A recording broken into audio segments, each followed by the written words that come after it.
अब हमारा change method आ गया। चेंज मेथड में क्या होगा वो देखेंगे। तो आपके क्वेश्चन से रिलेटेड हमारा एक क्वेश्चन देखेंगे, that is a change method. पहले चेंज मेथड समझेंगे या फिर चलो डायरेक्ट क्वेश्चंस में ही अप्लाई कर लेते हैं। चेंज मेथड होता क्या है, नहीं तो फिर मेरे हिसाब से तो समझना भी जरूरी है।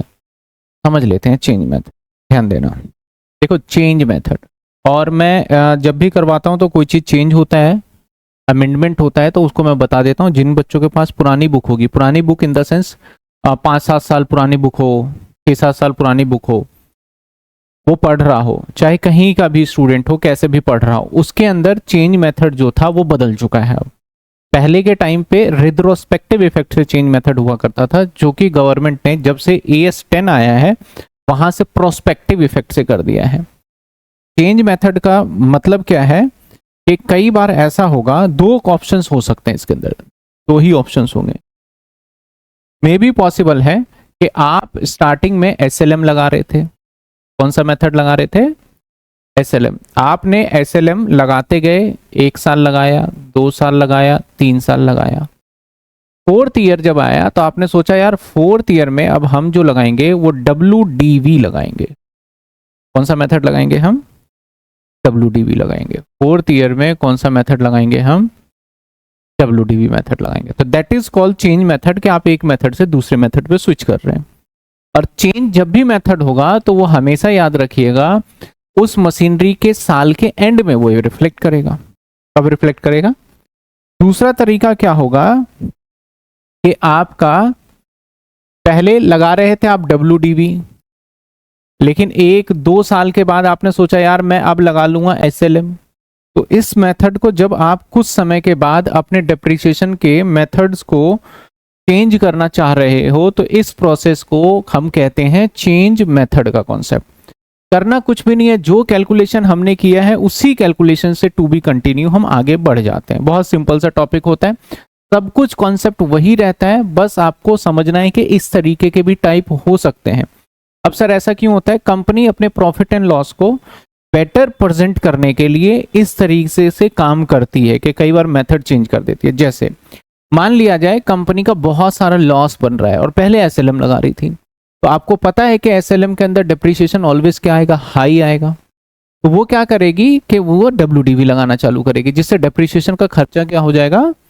कम हो जाएगा, जिससे उसका शायद जो balance sheet profit and loss में प्रॉफिट लॉस दिख रहा था, शायद वो इसकी वजह से प्रॉफिट आ जाए। क्योंकि बड़ी सारी ऐसी कंपनी होती है जो कि जिसका काम रिसर्च एंड डेवलपमेंट होता है, बिजनेस हो नहीं रहा, सिर्फ एसेट्स खरीदा हुआ है और उसमें सालों साल लग जाते हैं और करोड़ों रुपए का डिप्रिसिएशन उनका हो जाता है इकट्ठा। तो वो लोग इस तरीके से पार्ट्स उनके लिए बनाए गए स्पेशली। जैसे डेली रूटीन वाले जो बिजनेस वाले हैं ना, उनके लिए तो है ही नहीं। तो खूब सारा मशीनरी है, जैसे कि कोविड के अंदर मेरे ख्याल 1 साल पूरा रिसर्च चला था, R&D चला था, उसके बाद चीजें आई। और आपने कई बार सुना भी होगा किसी प्रोडक्ट पे किसी ने 5-5 साल तक काम किया, उसके बाद मार्केट में लॉन्चिंग हुआ। और ऐसा भी हो सकता था कि 5 साल काम करने के बाद वो फेल ही हो जाता। तब जितने साल मशीनरी वगैरह था उसका डेप्रिसिएशन तो लेगा ना, तो वहां पे यूज। तो एक क्वेश्चन हम प्रैक्टिकल देखते हैं और इस प्रैक्टिकल को देखने के बाद इसको हम करेंगे भी, और फिर आपको ज्यादा क्लियर मिलेगा कि चेंज मेथड कैसे करना है। सबसे पहले हम लेजर जो हम सिंपली बनाते आए हैं अकाउंट्स, वो बना लेते हैं। सिंपल सा क्वेश्चन पहले मैं कराऊंगा एक आपको, और फिर उसके बाद 1-2 पार्ट और इसके अंदर ऐड ऑन करके करेंगे। हमारा है कौन सा? क्या? मशीनरी। यहाँ पे लिखेंगे मशीनरी अकाउंट, ठीक है। और इस साइड डेबिट, इस side credit. Date, particular amount, date, particular amount, ठीक है ना। आइए क्वेश्चन पढ़ते हैं। कहता है एक फर्म ने परचेज किया एक मशीन 5 लाख का 1 जनवरी 2017। तो इसको बड़ा ध्यान से लिखना होता है और मैं भी बड़ा ध्यान से लिखता हूँ। 1 जनवरी 2017 में एक M1 खरीदा, दैट इज 5 लाख का। M1 का मतलब machinery 1, 5 lakh. Estimated useful life इसकी 5 साल है। The firm depreciation machine on the basis of fix instalment method at the rate 20% per annum. अब फिक्स इंस्टॉलमेंट मेथड मैंने बताया था 3 नाम, तो किसका नाम है हमारा? SLM का ही दूसरा नाम फिक्स इंस्टॉलमेंट मेथड है। कहता है 2 साल बाद आफ्टर 2 ईयर कंपनी को ख्याल आया, the firm decide change method after 2 year. 2 साल तो एसएलएम चल गया, तीसरे साल कंपनी ने सोचा यार ना, अब हम कौन सा मेथड अप्लाई कर लेते हैं, WDV value method, rate of depreciation 25% है। आपको मशीनरी अकाउंट प्रिपेयर करना है 2017, 18, 19 और 20, यानी 4 सालों का बनाना है। 2 साल एसएलएम के बनेंगे और 2 साल WDV के बन जाएंगे। तो अगर पहली बात करें तो सबसे पहले ईयर देखो किस स्टाइल में लिखा है, जनवरी से दिसंबर बोल भी दिया। तो 31/12/2017 में जब आप डेप लगाओगे, रेट दे रखा है आपको 20%, तो डेप्रीशिएशन लगेगा 1 लाख है एसएलएम के हिसाब से। तो बचा कितने हमारे 4 लाख। ये डेट क्या आएगा, 1/1/2018, ये बैलेंस आ गया मेरा 18 को। फिर से हमारा डेप्रीशिएशन लगेगा 31/12/2018, फिर से डेप लगने वाला है। क्योंकि एसएलएम है तो एसएलएम के केस में जो एक बार लग जाता है पूरे साल का, अगर जब कभी भी पूरे साल का निकालना होता है तो वो सेम रिपीट हो जाता है। तो यहाँ पे कितने रेट से दे रखा था, एसएलएम कह रहा था कि भाई मैं लगाऊंगा 20%, लेकिन जब चेंज करूंगा तो मैं आ जाऊंगा WDV पे और तब मैं लगाऊंगा 25%। तो बचा कितना हमारा 3 लाख। अब 2 साल हो गए, 1/1/2019, 31/12/2019, 31/12/2029। अब यहां पे जो हमारा डेप लगेगा, अगेन अब हम एसएलएम नहीं लगाएंगे, अब यहां से हमारा काउंटडाउन स्टार्ट हो गया किसका, WDV का। तो इसका 25% निकालोगे तो बनेगा 75,000। तो बचा हमारा 2,25,000। समझे बात आप? यानी जहां से चेंज होगा तो जो बैलेंस आपके पास निकल के आया उसी के ऊपर जो नया मेथड है, न्यू रेट है, वो अप्लाई कर देना है, सिंपल। इसके बाद 1/1/2020 और फाइनली देखो 2020 तक बोला है तो 1/1 को मत छोड़ देना, 2020 को कंप्लीट करना। 31/12/2020 फिर से डेप लगेगा। अब इसके ऊपर अगर मैं निकालूं 225 पे 25%, दैट इज 56,250, ये आ गया 16875, ये निकल के आ गया। इस मशीनरी को ना ही उसने बेचा है ना ही कुछ किया है। तो ये था हमारा चेंज मेथड का। Sir I am assuming change will be take place assets value like 4-year debt SLM, then change take place current. Sir, I am assuming changing will take place with assets value of the year change. बिल्कुल, like 4 year of debt by SLM, then change will be take place on current value. बिल्कुल ठीक है, वही कह रहे हैं कि हम अजम्पशन लेते हैं कि जितने साल तक चला उसके बाद डायरेक्ट चेंज कर देंगे। और पुराने जिनके पास बुक होगा ना, उनके पास चेंज मेथड हम यहाँ से नहीं लेते थे, उनके पास हम पिछले डेट से चेंज करके आते थे, जिसको बोला जाता था रिट्रोस्पेक्टिव इफेक्ट। वो तो बहुत टफ था, आप लकी होके आपको ये वाला करना पड़ रहा है। अब हम क्या करते हैं, जिस डेट पे हमारे बैलेंस आए वहीं से नया मेथड क्या करते हैं, अप्लाई कर देते हैं। तो इसको बोलते हैं प्रोस्पेक्टिव इफेक्ट। इसको क्या बोलते हैं हम, प्रोस्पेक्टिव। ठीक है ना। बस वीडियो ही देखना है या सब्सक्राइब भी करना है, प्लीज सब्सक्राइब और share to your friend, please subscribe. तो सबसे पहले 1/1/17 में मशीनरी खरीदा हमने, तो मशीनरी खरीदने के लिए क्या लिख दूं मैं, टू बैंक कितने का, 5 लाख। और फिर 31/12 बाय डेप्रीशिएशन कितने का, 1 लाख। 1 year completed, 5 लाख और बाय बैलेंस CD 31 4 लाख के बाद 1/1/18 बैलेंस, 2 बैलेंस BD 4 लाख, 31/12 को by balance by depreciation by depreciation, और ये आएगा अगेन 1 लाख।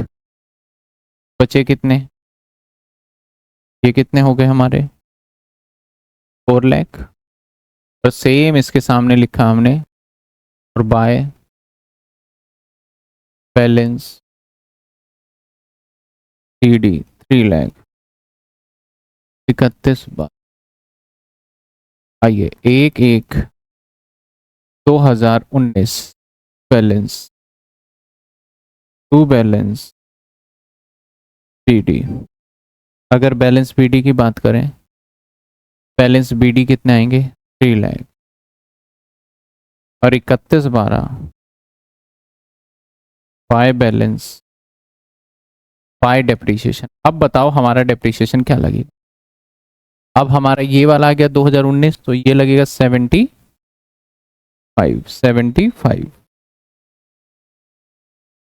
75। ठीक है, now balance will be 3 lakh और बाय बैलेंस 25, और ये आ गया 31। Now 1/1/20 balance BD 25, 31 12 by depreciation. अब आएगा 56,250 56,250। अब क्या आया सर 225,000 और 25,000 बाय बैलेंस CD, ये 168750 आ जाए। बस हमारा काम खत्म। क्या समझ में आया, समझ में आया? दीदी का कहना है एक बार और रिपीट कर दो। एक और क्वेश्चन कर लेते हैं, ठीक है ना, तो वो रिपीट भी हो जाएगा और समझ में भी आ जाएगा। आइए एक और सवाल देखते हैं।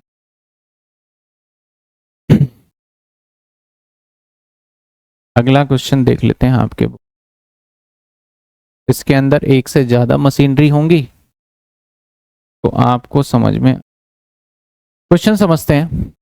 कहता है good luck limited purchase 1 Jan 2070 certain machinery for 194 और 6000 स्पेंट ऑन इरेक्शन, यानी 1 Jan 1/1/2017 1/1/2017 कितने का खरीदा सर 194 का, और कहता है इसी पे हमने स्पेंड भी कर दिया। और स्पेंड क्या होता है, अब मशीनरी को जब भी आप खरीदते हैं और उस पर स्पेंड की बात करें, तो इरेक्शन की बात हो, कोई भी बात हो आपका, तो वो हमारे एसेट्स के पार्ट में ही क्या कर लिया जाता है, जोड़ दिया जाता है। तो जैसे 6000 इसने बताया है, तो 6000 जोड़ देंगे, और हमारी मशीनरी की जो वैल्यू निकालेंगे वो निकालेंगे सर 2 लाख, और सारा काम इस 2 लाख से ही स्टार्ट होने वाला है। On July 17 additional machinery costing 1 lakh.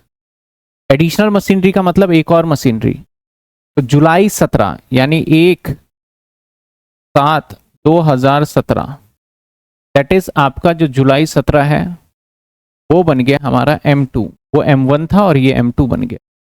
हमने 1 लाख रुपए वैल्यू की मशीनरी खरीद ली। On July 19 purchase and July 19 the machinery purchase Jan 17।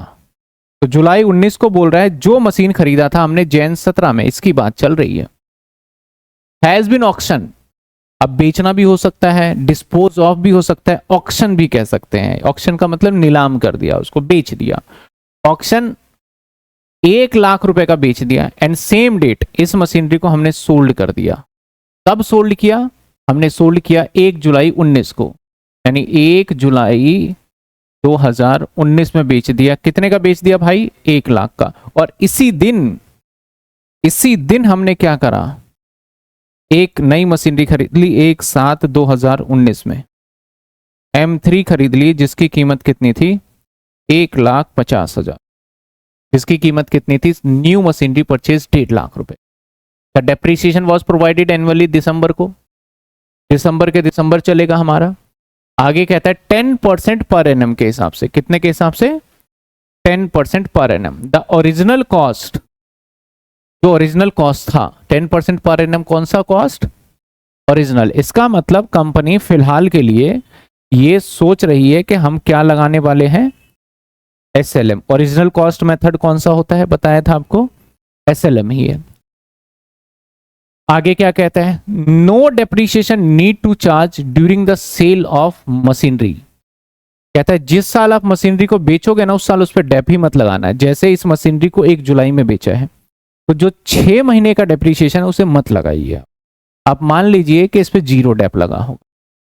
Machinery for the part of the year when machinery was use, जितने टाइम यूज किया उस साल डेप नहीं लगाना। इन 2020 however the company change method depreciation written down value method at the rate 15%। 2020 के अंदर company ने फैसला लिया कि अब हम अपने मेथड को बदल देंगे और जो रेट ऑफ डेप्रिसिएशन लगाएंगे वो लगाएंगे WDV के हिसाब से, और वो भी 15%। यानी जो मेथड चेंज हुआ दैट इज WDV हो गया, और रेट भी बदल दिया कितने percent? 15%। From the straight line method, पहले स्ट्रेट लाइन मेथड लगता था। Balance appear in the machinery account 1/1/2020 को। प्रोस्पेक्टली सो द मशीनरी अकाउंट 17 से लेके 20 तक का हमें बनाना है। अगेन वही सेम टाइप का क्वेश्चन बन गया। अब सबसे पहले हम डेप्रिसिएशन लगाएंगे 31/12 को, 31/12/2017 को डेप्रिसिएशन। अभी तो हमारा चल रहा है एसएलएम 10%, तो हमारा लगेगा 20,000। 20,000 तो ये डेट निकल के फिर माइनस करके आ गया 1,80,000। डेट क्या है? 1/1/2018। इस साल तो बिका नहीं है। 31/12/2018 फिर से हमारा इस साल डेप लगेगा, क्योंकि एसएलएम है तो 20% ही लगेगा, मतलब 20,000 ही लगेगा। तो बचा हमारा 160। अब डेट आया हमारा 1/1/2019। 19 में ही बेचा है 1/7 को, तो 1/7/2019 को मैं डेप नहीं लगा सकता, सीधा सेल कर दूंगा। कितने का? 1 लाख रुपए का बेच दिया, तो हमारा 60,000 रुपए का क्या हो गया यहाँ पे? दैट इज हमारा निकल के आया लॉस। हमारा 60,000 का क्या निकल गया? लॉस। M1। तो M1 पे चेंज मेथड लगा ही नहीं पाएंगे। क्यों नहीं लगा पाएंगे? क्योंकि जिस समय फैसला लिया गया उससे पहले तो बेच ही दिया। अब इसकी बात कर लेते हैं, इसको बेचा नहीं गया है, तो 31/12/2017 आपका डेप्रिसिएशन लगेगा। पहले लगेगा आपका 5,000, क्योंकि एसएलएम लगाना है हमारा, तो 95,000। फिर 1/1/2018 और फिर 31/12/2018 अभी भी जो डेप चलेगा वो लगेगा अगेन एसएलएम से, जो कि बनेगा हमारा 10,000 रुपए। तो बचा हमारा 85। सर 10,000 क्योंकि इसके ऊपर निकाल रहे हैं ना, पहले 6 महीने का लगाया हम, क्योंकि जुलाई, अगस्त, सितंबर, अक्टूबर, नवंबर, दिसंबर 6 मंथ का, फिर उसके बाद पूरे साल का लगा दिया हमने। अब डेट आ गया 1/1/2019, और हमने फैसला कब लिया था? क्वेश्चन में देखो तो no depreciation charge, however the company change method WDV 15%, balance 1/20 में फैसला लिया। तो भैया ये तो अभी 19 ही चल रहा है, तो 31/12/2019 में अगेन जो डेप्रिसिएशन लगेगा फिर से एसएलएम ही लगने वाला है भैया। कितने बचे? 75,000। अब आ गया 1/1/2020, और इसको कंप्लीट करना है 31/12/2020 और डेप्रिसिएशन। अब जो डेप्रिसिएशन लगेगा इस पे, क्योंकि 20 में हमने एक डिसीजन लिया, तो अब इसके ऊपर लगेगा WDV, वो भी 15% पे, तो 11,250 रुपए। इस पे कितने परसेंट लगाए मैंने? 15%। तो मेरा रिजल्ट आ गया 63,750। साहब ये तो बहुत कम समय की लगेगा। 31/12/2019 में 6 महीने का डेप्रिसिएशन लग जाएगा 7,500। एसएलएम ही लगेगा। अभी माइनस कर दिया तो 1,42,500। 1/1/2020 31/12/2020 अगर कंप्लीट करते हैं तो 15% लगेगा। इस पे भी WDV 31,375, और अगर माइनस कर दे तो बचा 1,21,125। ये लग गया डेप। ठीक है, समझ में आई बात आपको? तो सर क्वेश्चन ने बोला था 2017 से 2020, तो सभी मशीनरी को 20 तक ले जाना है। जो बिक गया तो उसको तो ले ही नहीं जा सकते, तो इसको भी देखो मैं ले गया 20 तक और इसको भी 20 तक। चलिए आइए, क्या ये वर्किंग नोट सभी स्टूडेंट को क्लियर है? पहले बताइए फटाफट। वर्किंग नोट हर किसी को क्लियर है? निधि का कहना था सर समझ में नहीं आया, तो निधि अब क्लियर है आपको वर्किंग नोट? अगर आपको वर्किंग नोट क्लियर है तो पोस्टिंग ध्यान से देखिए, 1/1/2017। अब मैं यहां लिखने वाला हूं टू बैंक, और इस साल में हमने जो मशीनरी M1 खरीदा है उसकी कीमत 2 लाख लिखूंगा, ना कि 194। दूसरी मशीनरी भी मैंने 17 में ही खरीदा है, 1/7/2017। तो यहां पे फिर अगेन लिखने वाला हूं टू बैंक, और यहां पे क्या लिखूंगा M2, और दूसरी मशीनरी कितने की है हमारी? 1 लाख रुपए की, है ना। बस तीसरी मशीनरी तो काफी लेट खरीदा है, तो यहां 2 मशीनरी का डेप लग जाएगा, दैट इज 2 लाख, 2 लाख। और अब 2 मशीनरी का डेप 31/12 और 31/12 बाय डेप्रीशिएशन और बाय डेप्रीशिएशन। 31/12 ब्रैकेट में मैं 1 डाल रहा हूं ताकि आपको समझ में आ जाए। Now depreciation will be amount, पहले वाले का हमारा ये है और इसका हमारा 5,000 है, तो 20,000, 20,000। हाँ जी, अच्छा टोटल, हाँ 3 लाख आएगा, टोटल 3 लाख आएगा, total 3 lakh by balance, balance CD। 25,000 minus कर दो, 275। ये आ गया 1/31/12 को। अब बैलेंस आ गया 1/1/2018, टू बैलेंस, बैलेंस CD 2,75,000। समझे बात? इसके बाद आगे देखा जाए तो 18 में तो कोई मशीन नहीं बेचा हमने, 18 तक तो चलाया। तो अब डिप्रिसिएशन क्या, हमने एक मशीन खरीदा और, तो नहीं भाई वो भी 19 में ही खरीदा है। आप डेट देखो, मैं अलग अलग सेपरेट कर देता हूँ। ये जो खरीदा गया है ये कब खरीदा गया है भाई? ये खरीदा गया है 19, ठीक है। तो भाई 31/12 को डिप्रिसिएशन, फिर से 31/12 को डिप्रिसिएशन बाय डिप्रिसिएशन, ब्रैकेट में 1 लिख रहा हूं मैं, फिर से बाय डिप्रिसिएशन ब्रैकेट में 1 लिख, तो एक पे 20 और एक पे 10। सेकेंड ईयर में आ गए इस पे 20 और सेकेंड ईयर में इस पे 10, टोटल क्या आ गया? 275, 275 एंड बाय बैलेंस CD कितने हो जाएंगे? 245, 31/12 आइए 1/1/19, टू बैलेंस CD 345, 345। अब इस साल हमने बेचा है, लेकिन बेचा कब है? 17 को, 19 को बाय बैंक से पहले बेच दो। बाय बैंक से आपने क्या करा? सोल्ड कर दिया। कितने का बेचा आपने? 1 लाख का। जब आपने बेचा तो आपको क्या मिला? प्रॉफिट एंड लॉस से लॉस हो गया आपका, कितने का? 60,000 का। कब हुआ आपको? 1/7/19 को ही हो गया। और सेम डेट पे 1/7/19 में ही आपने एक M3 खरीद लिया टू बैंक, और दैट इज M3, और कितने का खरीद लिया? 150 का। समझे बात? अब हम बात करते हैं डेप्रीशिएशन। अब 31/12 बाय डेप्रीशिएशन नंबर 2 पे, 1 पे तो लगेगा नहीं, बाय डेप्रीशिएशन नंबर 3 पे। लास्ट क्लास के अंदर हमने एक मशीन बेचा था, उसका पार्ट बेचा था जिसपे हम लगा रहे थे। यहाँ पे पार्ट नहीं बिका, पूरा ही बिक गया। इस पे तो डेप लगेगा 2 पे, तो 2 पे लगने वाला है सर 10,000 स्टिल, इस साल भी SLM रहेगा, और इस पे लग गया 7,500। तो हमारा ये साल कंप्लीट हो गया, दैट इज आपका कितने हो गए? 495, 495, 495, और बाय बैलेंस CD 495, 1,60,000, 10,000, 7,500, 317500 आइए 1120 टू बैलेंस CD 317500। नाउ आगे चलते हैं 31st 12 बाय, अब बताओ किस पे टैप लगेगा। 31st पे आ गए, लास्ट ईयर है, तो कितनी मशीनरी पे टैप लगेगा हमारे? 2 पे, एक 2 वाले पे और एक बाय डेप्रीशिएशन नंबर। लेकिन अब कौन सा मेथड लगने वाला है? WDB। तो एक पे लगेगा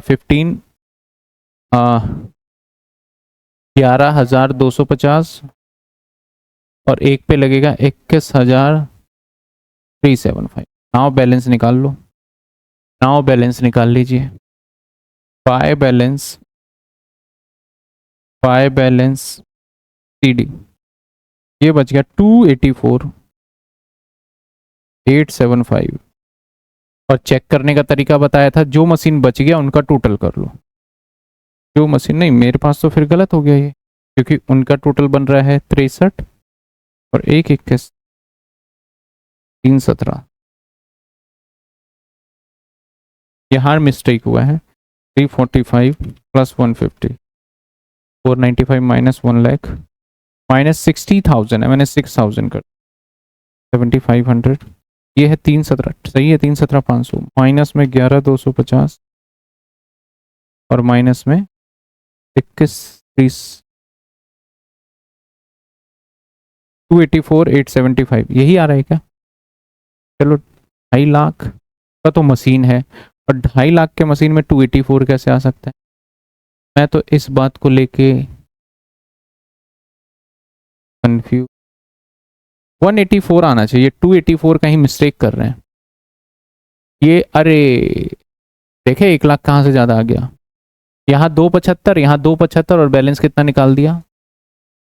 यहाँ भी तो 2 ही होना चाहिए ना, यहाँ भी क्या होना चाहिए? 2 ही होना चाहिए। तो यहाँ पे भी कितना होना चाहिए? यहाँ पे भी कितने होने?